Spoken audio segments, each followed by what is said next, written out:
আসসালামু আলাইকুম everyone, welcome back to my channel Palatable feast.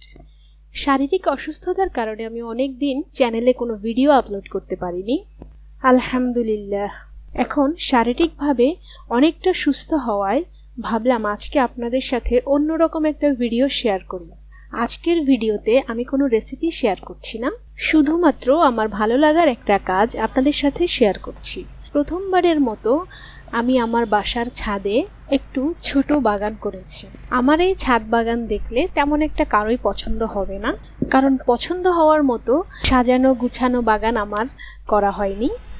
শুধুমাত্র শখের বশেই আমি কয়েকটা ঝুড়ি এবং টবে কিছু বীজ এবং গাছ লাগিয়েছি। প্রথম বাগান করছি তো তেমন কিছুই জানতাম না। প্রথম দিকের মরিচ গাছ, বেগুন গাছ অনেকগুলোই নষ্ট হয়ে গিয়েছে। বীজগুলো লাগানোর পরেও ঠিকমতো গাছ উঠছিল না, মনটা খুব খারাপ ছিল। পরে একদিন বাজার থেকে খাওয়ার জন্য কিনে আনা একটা মাস্কমেলন কাটলাম। কাটার পরে মনে হলো এই বীজগুলো আমার ছাদ বাগানের ঝুড়িতে ফেলে রাখি। যত বীজ লাগালাম তেমন একটা গাছ উঠেনি, কিন্তু এই মাস্কমেলনের বীজগুলো থেকেই একে একে সবগুলো গাছ উঠতে লাগলো। আমার দেখে খুব আনন্দ লাগলো। এরপর যখন সবগুলো বীজ থেকে চারা উঠতে লাগলো, তখন আমি 15 থেকে 20 দিন পর ঝুড়ি বাড়িয়ে সেগুলোকে 3-4টা করে কয়েকটা ঝুড়িতে লাগিয়ে দিলাম। প্রতিদিন সকাল বিকাল ছাদে গিয়ে গাছগুলোর যত্ন নেই, পানি দেই, গাছের গোড়ায় মাটি দেই। এই কাজগুলো করতে আমার খুবই ভালো। দেখুন দেখতে দেখতে আমার গাছগুলোতে ফুল এসে গেছে। 1.5 থেকে 2 মাসের মধ্যে ফুল থেকেও ফল এসে গেছে। এই ফলগুলো তেমন একটা বড় হয় না। সিজনে যখন এই ফলটা হয় তখন কিছুটা বড় হয়। আমি যখন লাগিয়েছিলাম তখন সিজন ছিল না, সেজন্য এটা সাইজে একটু ছোট হয়েছে। এর মধ্যে আমার প্রথম বের হওয়া এই ফলটি একদম গাছেই পেকে গেছে। দেখুন আমি একটু কেটে দেখাচ্ছি, কি চমৎকার কালার হয়েছে। এই মাস্কমেলনকে বাংলায় খরমুজ বলা হয়। এটা অনেকটা আমাদের দেশি ফল বাঙ্গির মতো, আর খেতেও অনেক মজার ছিল। সবচেয়ে বড় কথা, এই ফলের সুন্দর একটা স্মেল আছে। এভাবেই আমি 8 থেকে 10টি মাস্কমেলন পেয়েছি। লাগে এর মধ্যে একদিন কলমি শাক কিনে খেয়ে তার ডাঁটাগুলোও লাগিয়ে, এর মধ্যে আমি যে কলমি শাকের ডাঁটা লাগিয়েছি 20 থেকে 25 দিন পর দেখুন অনেক কলমি শাক হয়েছে। নিজের বাগানের এই শাকগুলো খেতে কিন্তু অসম্ভব মজার।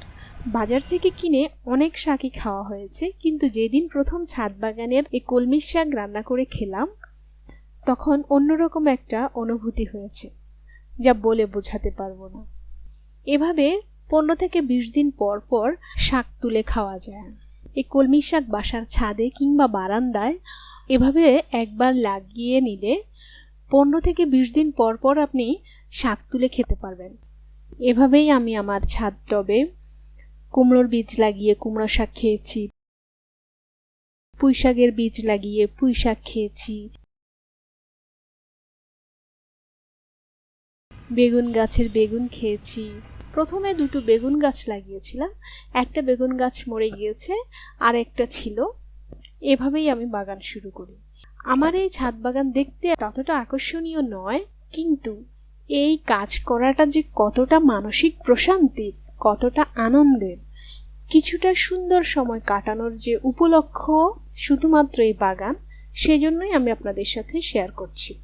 মাঝে মাঝে আমার যখন মন খারাপ হয় তখন আমি এই ছাদ বাগানে এসে গাছগুলো দেখলে আমার মন ভালো হয়ে যায়।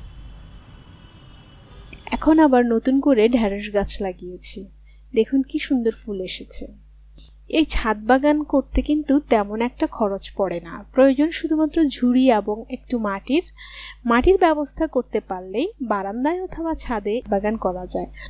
যারা বাগান করেন তাদের কাছে হয়তো আমার এটা তেমন কিছুই না। যাদের বারান্দায় অথবা ছাদে একটু টব লাগানোর জায়গা থাকে, তাহলে আমার মতো এভাবে শুরু করে দেখতে পারেন। এতে সময়টাও যেমন খুব ভালো কাটে, তেমনি মানসিক শান্তিও পাওয়া যায়। আমি শুধু সবজির বাগান করেছি, যে কোনো ধরনের গাছ লাগিয়েও আপনারা ছোটোখাটো বাগান করে অবসর সময়টাকে সুন্দরভাবে উপভোগ করতে পারেন। আজ এই পর্যন্তই। সবাই ভালো থাকবেন। আল্লাহ হাফেজ।